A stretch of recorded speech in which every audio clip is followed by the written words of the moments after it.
Hello friends, welcome to another video of stock market. आज हम discuss करने वाले इलेक्ट्रिक व्हीकल से रिलेटेड एक और स्टॉक के बारे में। इससे पहले मैंने ऑलरेडी 3 वीडियो बनाए हैं जो कि इलेक्ट्रिक व्हीकल्स के ऊपर बेस्ड है। ये है मेरा चौथा वीडियो जो है टाटा केमिकल्स। जी हाँ, टाटा केमिकल्स एक ऐसा स्टॉक है इन फ्यूचर जो इलेक्ट्रिक व्हीकल्स के बढ़ते सेल्स ग्रोथ से बहुत ज़्यादा बेनिफिट इस पर्टिकुलर स्टॉक को मिलने वाला है। अगर हम टाटा केमिकल्स के बारे में कुछ बेसिक चीज़ें जाने तो कंपनी इनकॉर्पोरेट हुआ था 1938, यानी एक बहुत पुराना कंपनी है। एंड अगर मार्केट कैप देखें वो 15,000 करोड़ के आसपास अभी मार्केट कैप टाटा केमिकल्स का है ना। हम सभी जानते हैं टाटा ग्रुप जो है वो एक इकोसिस्टम बनाना चाहता है जिसमें टाटा केमिकल्स, टाटा मोटर्स और टाटा पावर शामिल है। जहाँ पे टाटा मोटर्स जो है वो कार्स को मैन्युफैक्चर करेंगे और उसको सेल्स करेंगे। टाटा पावर जो है वो चार्जिंग स्टेशन को इम्प्लीमेंट करेंगे ताकि ज़्यादा से ज़्यादा व्हीकल को वो चार्ज कर सके।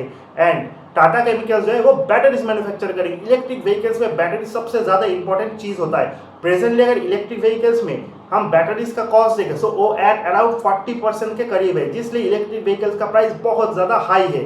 अगर इन फ्यूचर टेक्नोलॉजी के इंप्रूवमेंट के साथ साथ बैटरीज का प्राइस रिड्यूस हो तो इलेक्ट्रिक व्हीकल्स के प्राइस में भी हम कॉस्ट कटिंग देख सकते हैं। गवर्नमेंट ने ऑलरेडी जीएसटी में बहुत बड़ा डिस्काउंट दे रखा है for electric vehicles. So in future government से तो हम कोई एक्स्ट्रा होप नहीं रख सकते, लेकिन टेक्नोलॉजी इंप्रूवमेंट के साथ साथ कंपनीज को कॉस्ट कटिंग करना पड़ेगा। अगर हम कंपनी की बात करें सो इलेक्ट्रिक व्हीकल्स में जो बैटरी होता है उसके मेन जो कंपोनेंट्स है वो है लिथियम आयन। लिथियम आयन बनाने के ऊपर टाटा केमिकल्स बहुत ज़्यादा फोकस कर रहा है। And not only for electric vehicles, जिस तरह से इंडिया में मोबाइल, लैपटॉप एंड टैबलेट्स का यूसेज बढ़ रहा है उसमें भी जो बैटरीज यूज होता है उसमें भी लिथियम आयन बैटरी यूज होता है। हालांकि उसका जो परसेंटेज है वो बैटरीज बहुत छोटे होते हैं, लेकिन फिर भी अगर इन फ्यूचर और ज़्यादा कंजम्पशन बढ़ा और ज़्यादा यूसेज बढ़ा देन टाटा केमिकल्स को बहुत ज़्यादा फायदा होगा, क्योंकि बैटरीज तो हर किसी काम पे ही लगता है। टाटा केमिकल्स प्रेजेंटली जिस चीज़ के ऊपर बहुत ज़्यादा फोकस कर रहा है वो है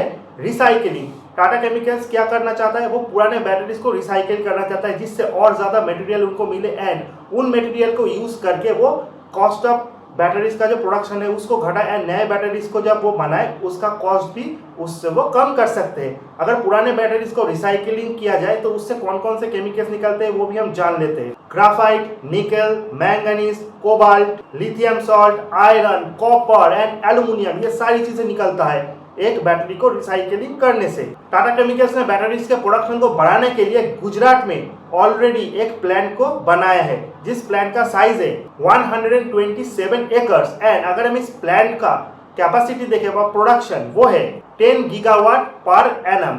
ऑल्सो टाटा केमिकल्स ने पुणे में एक टाटा बैटरीज का इंजीनियरिंग सेंटर भी खोला है जिसमें वो कोलैबोरेशन किया है टाटा टेक्नोलॉजीज के साथ, यानी टाटा टेक्नोलॉजी या फिर टाटा इलेक्साई के साथ मिलके वो टेक्नोलॉजी को इम्प्रूव करना चाहते हैं जिससे बैटरीज का वो कॉस्ट ऑफ प्रोडक्शन घटाए एंड बैटरीज के टेक्नोलॉजी को और ज़्यादा ऊपर ले जाए। तो हम देख सकते हैं कि इस तरह से टाटा केमिकल्स बैटरी मैन्युफैक्चरिंग के ऊपर फोकस कर रहा है एंड अपकमिंग 5 to 10 ईयर्स को कितना ज़्यादा बेनिफिट मिलेगा एज सुन एज सेल्स बढ़ता है इलेक्ट्रिक व्हीकल्स का। ये तो हो गया इलेक्ट्रिक व्हीकल से रिलेटेड बैटरीज की बात जिसमें टाटा केमिकल्स बहुत ज़्यादा एफर्ट दे रहा है। अगर हम और कुछ बेसिक चीज़ों को देखें, यानी कि टाटा केमिकल्स का जो मार्केट कैपिटल है वो है ऑलमोस्ट 15,000 करोड़ के पास, लेकिन अगर हम टोटल मार्केट कैपिटल का कैलकुलेशन करें तो इन दैट केस हम ये देख सकते हैं टाटा केमिकल्स का 2.5% जो स्टेक है वो टाटा ग्रुप के ऊपर है जिसका टोटल वैल्यूएशन निकलता है ऑलमोस्ट 20,000 करोड़ का।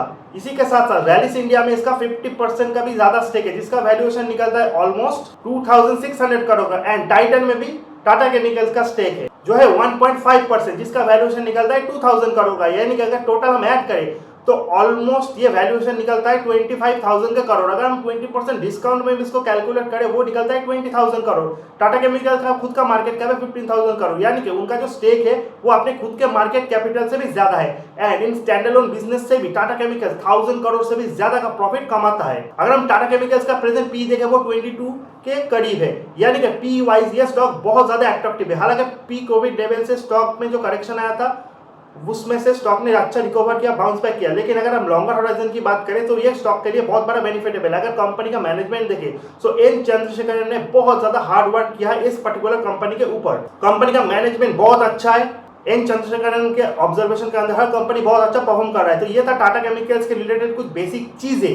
अगर वीडियो अच्छा लगे चैनल को लाइक सब्सक्राइब और शेयर कीजिए। अगर इलेक्ट्रिक व्हीकल स्टॉक में किसी एक स्टॉक में फोकस करना चाहते हैं तो सबसे इंपॉर्टेंट स्टॉक वो टाटा केमिकल्स ही होता है। चैनल को सब्सक्राइब करना मत भूलिएगा। See you in the next video guys, till then good bye.